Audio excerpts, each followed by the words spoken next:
Dear Presidents, delegates and friends, it is my pleasure to welcome you to this FIA Rally Sporting and Safety Seminar.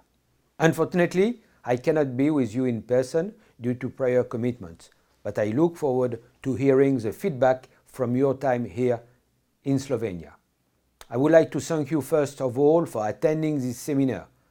Rallying is a very important discipline for the FIA, with almost all of our member countries holding successful and popular events.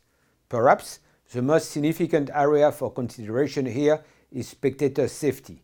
It is our responsibility to ensure the prosperous future of rallying by using the right expertise, careful planning and proper implementation. With the recent technical advance in the FIA World Rally Championship, we have seen the fastest, most exciting and safest cars ever to take to the world stages. But in light of the tragic recent events on the Monte Carlo Rally, it is very clear that there is still work to do to educate and inform fans. With your continued work and support, we can create a complete rally ecosystem where crashes like this no longer happen.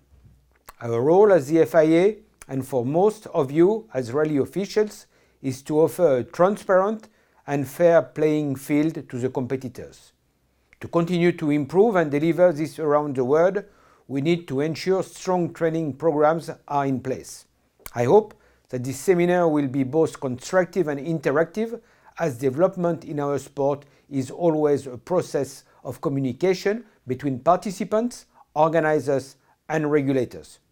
I would like to thank our host club, the Autosport Federation of Slovenia, and its president, my friend Anton Anderlik, for organizing this meeting alongside the FIA Rally Department in the beautiful capital city of Ljubljana. Once again, I wish you all the best in your upcoming discussions and in what is sure to be another year of fantastic rallying competition around the world.